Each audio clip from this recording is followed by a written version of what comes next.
मैं जी आर श्याम आज के इस वीडियो लेक्चर सीरीज में आप सबका स्वागत करता हूं। आज का लेक्चर है MS second semester paper 4 unit 3 economics. Topic है भारत में वित्तीय क्षेत्र में सुधार। अर्थात हम देखेंगे वित्तीय क्षेत्र में सुधार बहुत प्राचीन काल से, मुगल काल से जो पहले अर्थात वस्तु विनिमय प्रणाली से के बाद आर्थिक क्षेत्र में सुधार हेतु एक महत्वपूर्ण पहल के रूप में हमारे सामने आया, जिसको हम लोग बोल सकते हैं बैंकिंग क्षेत्र में सुधार या बैंकिंग सुधार, जिसको हम लोग देख सकते हैं। पहले इसका विकास के बारे में आप लोग को मैं बताने का प्रयास करूँगा। पहला है भारत में बैंकिंग विकास कैसे कैसे डेवलप हुआ। तो सबसे पहले है 1770 में हमारे देश में बैंक ऑफ हिंदुस्तान पहला बैंक बना। उसके बाद बैंक ऑफ बंगाल 1806 में, फिर बैंक ऑफ मुंबई 1840 में, फिर बैंक ऑफ मद्रास 1843 में। ये तीन बैंकों का उद्भव ये तीनों बैंकों को मिला करके भारत में इंपीरियल बैंक ऑफ इंडिया 1921 में विलय कर दिया गया। 1 जुलाई 1955 को विलय करने के बाद फिर इसका आंशिक राष्ट्रीयकरण कर दिया गया एसबीआई में। अर्थात हम ये समझ सकते हैं कि bank of Bengal, bank of Mumbai और बैंक ऑफ मद्रास, ये तीनों प्रेसिडेंसी बैंक को मिला करके एक इंपीरियल बैंक ऑफ इंडिया का निर्माण किया गया 1921 में। और 1 जुलाई 1955 में हम इसको कह सकते हैं कि 1 जुलाई 1955 को आंशिक राष्ट्रीयकरण कर दिया गया। किसमें? एसबीआई में। इस प्रकार फिर आगे देखते हैं अवध कमर्शियल बैंक 1881 में। ये भारतीयों के द्वारा संचालित भारत का प्रथम बैंक माना जाता है। दूसरा है पंजाब नेशनल बैंक 1894, पूर्णतः भारतीय नियंत्रण में संचालित बैंक। एक बात यहाँ पे ध्यान दीजिए, ये जो 1770 में जो बैंक बना था, ये है आपका ब्रिटिश नागरिकों द्वारा संचालित बैंक था। उसके बाद जो अवध कमर्शियल बैंक है ये भारतीयों द्वारा संचालित बैंक था। फिर पंजाब नेशनल बैंक ये पूर्णतः भारतीयों के नियंत्रण में संचालित बैंक था। फिर आगे देखते हैं भारतीय रिजर्व बैंक, इसका गठन 1934 में। ये देश का सर्वोच्च बैंक 1934 के अधिनियम से 1 अप्रैल 1935 में इसका स्थापना किया गया था और इसका राष्ट्रीयकरण 1 जनवरी 1949 को इसका राष्ट्रीयकरण कर दिया गया। भारतीय रिजर्व बैंक आरबीआई सभी देशों का एक केंद्रीय बैंक होता है, उसी प्रकार भारत में भी केंद्रीय बैंक का निर्माण स्थापना किया गया था। इसको केंद्रीय बैंक को बैंकों का बैंक कहा जाता है, क्योंकि नोट निर्गमन का एक अधिकार इसको प्राप्त होता है और पूरे बैंकिंग सिस्टम को संचालित करने का काम आरबीआई के माध्यम से किया जाता है। इसलिए इसको देश के सर्वोच्च बैंक के रूप में भी जाना जाता है।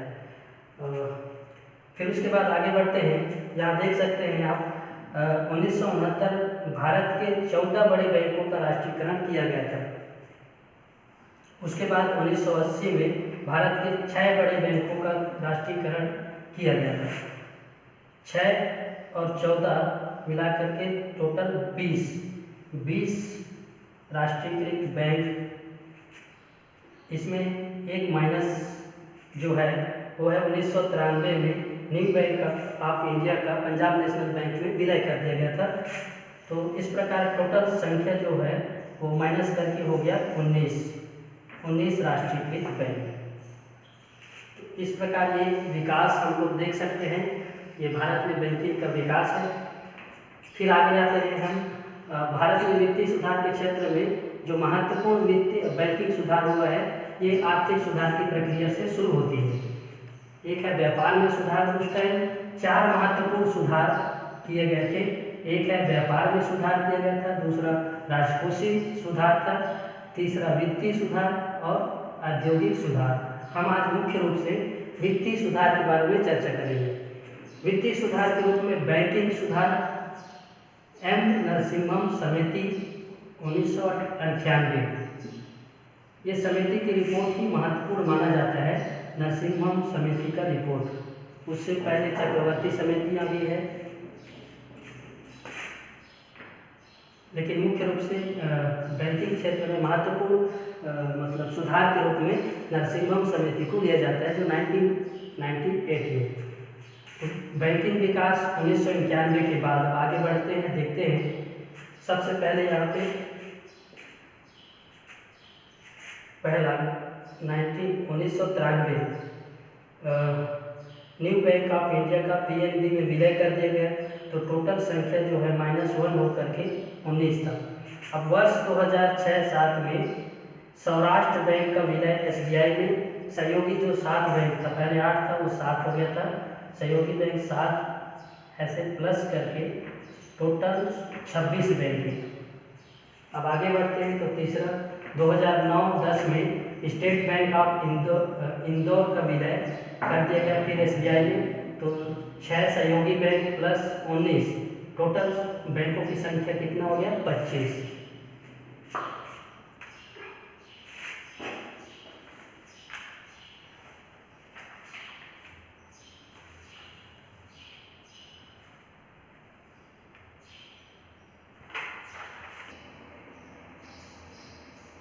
फिर आगे देखते हैं तीसरा नंबर।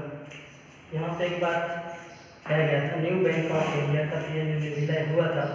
इसमें एक हुआ था, उस समय हर्षद मेहता करके एक बदनाम व्यक्ति था, जो सट्टा बाजार में बैंक के पैसा को शेयर बाजार में डाला था, जिसके कारण इसका न्यू बैंक ऑफ इंडिया को पीएनबी में विलय किया गया था। उसके बाद 2009-10 में स्टेट बैंक ऑफ इंदौर का विलय एसबीआई में, तो टोटल सहयोगी बैंक मिलाकर 25 हो गया था। फिर 2004-05 में आईडीबीआई बैंक 1964 में जिसका स्थापना हुआ था, एक फिर प्लस हो गया, तो ये 26 बैंक सार्वजनिक क्षेत्र के रूप में शामिल किया गया था आईडीबीआई बैंक को। फिर पांचवा एक राष्ट्रीय महिला बैंक, फिर +1 राष्ट्रीय महिला बैंक का विलय प्लस किया गया था, फिर टोटल बैंकों की संख्या हो गया 27। अब ये टोटल बैंकों की संख्या जो है 27, यही 27 बैंक जो है एनडीए अर्थात मोदी सरकार को, एनडीए सरकार को 27 बैंक जो है विरासत के रूप में प्राप्त हुआ था। अब आते हैं 2014 में एसबीआई प्लस 5 सहयोगी बैंक 2017 में फिर विलय कर दिया गया 5 सहयोगी बैंक का, तो माइनस होकर के 21 2017 में हो गया, संख्या घटकर जो है 25 हो गया। 5 सहयोगी बैंक को माइनस मिला दिया गया, तो संख्या जो है घटकर 25 हो गया विलय के बाद। फिर उसके बाद second number bank of Baroda plus देना बैंक प्लस विजया बैंक 1/4, मतलब 4 बैंकों का विलय किया गया 1 अप्रैल 2019 को। अब टोटल संख्या जो है बैंकों का, सार्वजनिक क्षेत्र का बैंकों का संख्या 19। अब उसके बाद तीसरा 21 जनवरी 2019 को एलआईसी ने आईडीबीआई बैंक के 51% शेयर खरीद लिए, इसलिए आरबीआई ने इसे निजी क्षेत्र के बैंक के रूप में वर्गीकृत किया गया है। अब टोटल संख्या जो है 18 हो गई। और इस एलआईसी में मिलाने के बाद जो बैंकों का संख्या है टोटल कितना हो गया 18। अब आते हैं 1 अप्रैल 2020 को सरकार की घोषणाओं के बाद वित्तीय क्षेत्र में महत्वपूर्ण सुधार के रूप में, अर्थात हम कह सकते हैं कि विलय की प्रक्रिया को आगे बढ़ाते हुए अभी वर्तमान सरकार जो है 1 अप्रैल 2020 को जो 18 राष्ट्रीयकृत सार्वजनिक क्षेत्र के बैंकें थे, अब उसको विलय कर 4 बैंकों में विलय कर दिया गया, अब टोटल बैंकों की संख्या जो है 12 हो गया। 12 कैसे हुआ? तो 18 में -6 जो भी विलय कर रहे हैं -6 बराबर, अभी माइनस होकर के टोटल कितना हो जाएगा? 12 बैंक। अब देखते हैं 12 बैंक किस प्रकार विलय किया गया है। सबसे पहले देखते हैं Punjab national bank. Punjab national bank में ओरिएंटल बैंक ऑफ कॉमर्स और यूनाइटेड बैंक ऑफ इंडिया, ये दो बैंकों का विलय यहाँ पे कर दिया गया पंजाब नेशनल बैंक में, जो ये देश का दूसरा सबसे बड़ा बैंक है असल जो है। सेकेंड पॉइंट देखिए कैनरा बैंक। कैनरा बैंक में एक बैंक का विलय किया गया है, सिंडिकेट बैंक। अब कैनरा बैंक जो है देश का चौथा सबसे बड़ा बैंक के रूप में जाना जाएगा। तीसरा यूनियन बैंक ऑफ इंडिया, इसमें दो बैंक का विलय किया गया है, आंध्रा बैंक, कॉर्पोरेशन बैंक का विलय कर दिया गया। अब यूनियन बैंक पांचवा सबसे बड़ा बैंक होगा। उसके बाद चौथा है इंडियन बैंक में इलाहाबाद बैंक का विलय कर दिया गया, एक हो जाएगा। अब इसको हम प्लस करते हैं 2, 3, 5 और 1 6, तो टोटल 6 माइनस कर देंगे हम 18 जो पहले बैंक था 1 जनवरी 2019 के बाद। अब टोटल वर्तमान में 12 राष्ट्रीय सरकारी बैंक हो जाएंगे हमारे।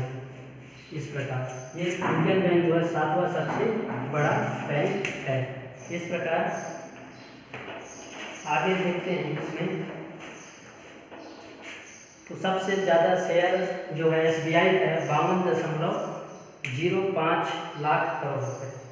उसी प्रकार दूसरे स्थान पंजाब नेशनल बैंक का है, फिर तीसरे स्थान बैंक ऑफ बड़ौदा का है, फिर चौथा कैनरा बैंक, पांचवा यूनियन बैंक ऑफ इंडिया, छठवां है बैंक ऑफ इंडिया, सातवां इंडियन बैंक, आठवां सेंट्रल बैंक ऑफ इंडिया, नौवां इंडियन ओवरसीज बैंक, 10वां UCO bank, 11 bank of Maharashtra और 12 नंबर है पंजाब एंड सिंध बैंक। इस प्रकार के वित्तीय क्षेत्र में अभूतपूर्व सुधार की दौर चल रहा है, जो आर्थिक संचालन में महत्वपूर्ण भूमिका निभा रहे हैं। धन्यवाद।